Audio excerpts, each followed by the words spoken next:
Alternatively, with all those things, with CarPlay, all you do, plug your phone in like so, and you can get a device where it connects it via Bluetooth. So I've plugged that in, your phone's come up. Again, you can stream audio without doing all that stuff before.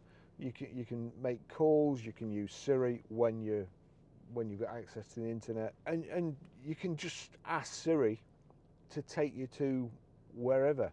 Hey Siri, take me to Grosvenor Garage, Preston. Getting directions to Grosvenor Garage.